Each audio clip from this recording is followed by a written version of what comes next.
Hey guys, welcome back to my channel. Hi guys, आप लोग कैसे हो? आई होप कि आप लोग अच्छे होंगे एंड मैं भी अच्छी हूँ। आज की जो मैंने रेसिपी बनाई, करेली भरवा बनाई, बहुत ही इजी वे में झटपट बनकर रेडी होने वाली, बहुत डिलीशियस और बहुत ही यमी बनता है गाइस। मैंने बहुत कम तेल यूज़ करके आपको कुकिंग करके दिखाऊंगी, बहुत ही ईजी वे में। ये मेरा सीक्रेट रेसिपी है, तो आप लोगों के सामने शेयर करती हूँ। आई होप कि आप लोग को पसंद आए तो प्लीज़ क्या करना ना भूले, लाइक करना, कमेंट करना, शेयर करना बिल्कुल भी ना भूले। तो ज़्यादा बातें ना करते हम रेसिपी को स्टार्ट करते हैं। तो कमेंट करके ज़रूर बताना कि मेरी रेसिपी कैसा लगा।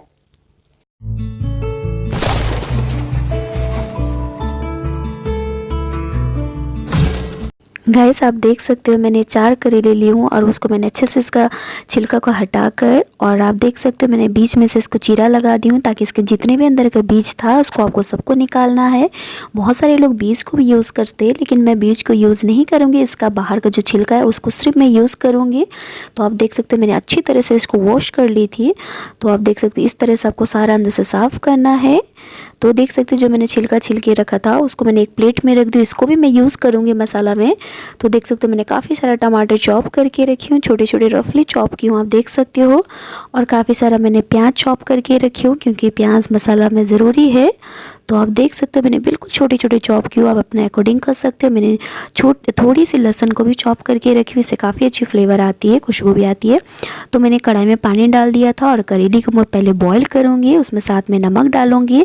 अगर आपको कड़वा पसंद है ज़्यादा तो आप इसमें नमक डालने की ज़रूरत नहीं है। तो अगर इस तरह से बना दे तो कड़वापन नहीं लगता है। तो जो करेली का जो छिलका था उसमें भी मैं नमक डाल के अच्छे से हैंड के से मिक्स करके फिर इसको मैं वॉश करके फिर इसका पानी हटा के फिर मसाला में मैं इसको कुकिंग करूँगी। तो इस तरह से आप करते हो तो इसमें कड़वापन जितना भी होता सारा निकल जाती है। देख सकते हो मैंने हैंड से मसल लिया था अच्छी तरीके से। तो मैं इसको धोकर मैं छन्नी में इसको छान लूँगी, अच्छे से इसको ड्राई करूँगी क्योंकि मैं इसको तेल में कुकिंग करूँगी मसाला के साथ, तो दिक्कत हो सकती है। तो इसको पहले पानी को आपको ड्राई करना है। तो देख सकते हो मैंने अच्छी तरह से इसको ड्राई कर दिया था। तो आपको इस तरह से ड्राई करना है गाइस। तो एक तरफ से मेरा करेले बॉईल हो रहा है, तो हल्का सा इसको कुकिंग करना है इसको। तो आप देख सकते हो मैं इसको अच्छी तरह से जब तक करेले में हल्का सा कलर चेंज ना हो जाए, देख सकते हो आप हल्का सा कलर चेंज होने लगा है, तब तक आपको कुकिंग करना है। तो एक साइड मैंने ऑयल रख दिया था, तब तक करेले जब तक हो रही तब तक मैं मसाला बनाती हूँ। तो ऑयल हल्का सा जैसा गर्म होने लगा, साथ में मैं ज़ीरा डाल रही हूँ, आप देख सकते हो। तो जीरा थोड़ा जैसा हल्का सा तड़कने लग जाए तब आप उसमें साथ में जो आपने छोटे छोटे चॉप करके लहसुन डाला था उस लहसुन को भी आप डाल देना गाइस।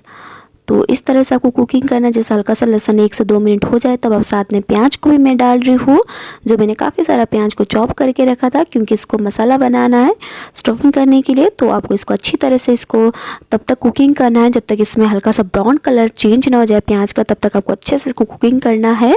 क्योंकि अगर आपका मसाला अच्छा बना तो आपको ऑटोमेटिकली करेले भरवा जो बिल्कुल बहुत ही टेस्टी बनता है।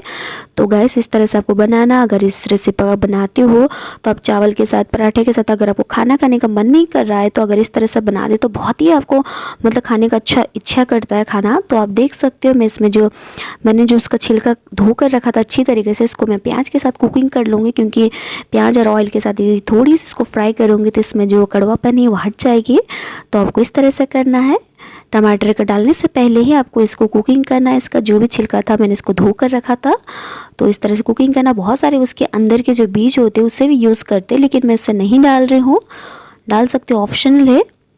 तो देख सकते हैं 1 से 2 मिनट तक मेरा थोड़ा सा करेले का जो ये सारे चेंज हो गए कलर। तो मैं साथ में इसको डाल रही हूँ टमाटर को मैंने रफली चॉप किया था। अब इसको ज़्यादा छोटे छोटे चॉप भी कर सकते हो, आप अपने अकॉर्डिंग कर सकते हो। तो इसको मैं तब तक अच्छे से कुकिंग करूँगी जब तक टमाटर अच्छे से पक ना जाए, क्योंकि आपको मसाला अंदर भरना है तो आपको इसको अच्छे से टमाटर को पकाना पड़ेगा, साथ में मसाला को भी कुकिंग करना है। तो जब हल्का सा आपका टमाटर मसाला सब कुकिंग होने लगे तब आप इसको मसाला डालने के लिए रेडी हो जाएगी, तब आपको मसाला ऐड करना है गाइस। तो देख सकते हैं मेरा ये हल्का सा पकना स्टार्ट हो गया था। तो साथ में मैं नमक टेस्ट के अकॉर्डिंग डाल रही हूँ, आप देख सकते हो। हल्दी पाउडर,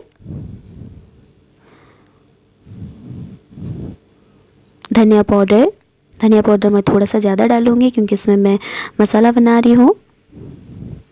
लाल मिर्च पाउडर, आपको ज़्यादा तीखा पसंद है तो ज़्यादा डाल सकते, लेकिन ज़्यादा तीखा अच्छा नहीं लगता। थोड़ा सा गरम मसाला डाल रही हूँ फ्लेवर के लिए, तो काफ़ी अच्छी खुशबू आती है इससे।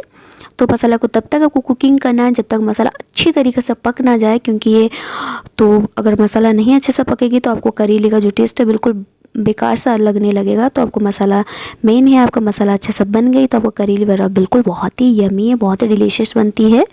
तो देख सकते हो 1 से 2 मिनट में मेरा अच्छे से कुकिंग हुई है। आमचूर पाउडर है, थोड़ा सा मेरे को खट्टापन करना था। आमचूर ना मतलब अगर आपके पास आम ना हो, बहुत सारे लोग कच्चा आम यूज़ करते हैं, इस सीजन में कच्चा आम नहीं होता है तो मैंने आमचूर पाउडर यूज़ की हूँ।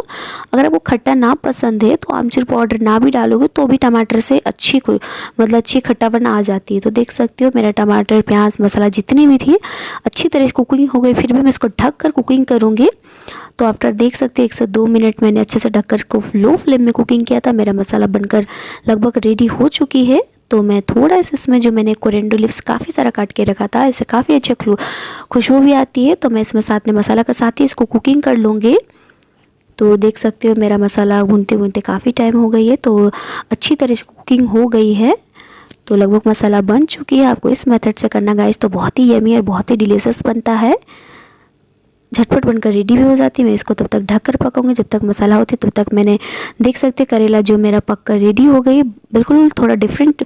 तभी इससे पहले आप जब देखे थे तो इसको बहुत ही ग्रीन ग्रीन दिख रहा था, अब बिल्कुल मतलब कलर चेंज हो गया। तो मैं इसको पानी को हटा रही हूँ, पानी को इसको मैंने सारा ड्राई कर दी और इसको छन्नी के हेल्प में मैंने इसको लिया था। और इसको मैं जितने भी इसके अंदर पानी, इसको आपको ड्राई करना, आप हैंड से भी इसको पानी को ड्राई कर सकते हो, लेकिन गर्म होती है तो आपको केयरफुली करना होगा गाइस। तो आप देख सकते हो मैंने सारा पानी को ड्राई करके एक प्लेट में इसको रख दी हूँ, सर्व कर दी हूँ। तो अब इसमें मैं मसाला मेरा लगभग बनकर रेडी होने वाले है, देख सकते हैं एक साइड। तो मसाला जैसे बनकर रेडी हो जाए मैं इसमें सारा मसाला को स्टफिंग भर के मैं आपको दिखाती हूँ। तो गाइस मेरा मसाला जो है लगभग बनकर रेडी हो गई है। गाइस अगर आप इस मेथड से बनाते हो ना तो बहुत ही यमी है, बहुत ही डिलीशियस लगता है। अगर मेरी रेसिपी पसंद है तो प्लीज़ मेरे चैनल को सब्सक्राइब करना, लाइक करना, कमेंट करना, शेयर करना बिल्कुल भी ना भूले गाइस। अपने फीडबैक जरूर मेरे को कमेंट करके बताना गाइस कैसी लगी है मेरी रेसिपी। तो देख सकते हो गाइस मेरा मसाला बनकर रेडी हो गई है। तो अब मैं मसाला को मैंने एक साइड में निकाल दी हूँ। तो थोड़ा सा ठंडा क्यों, ज़रूरी नहीं है ज़्यादा ठंडा करने का।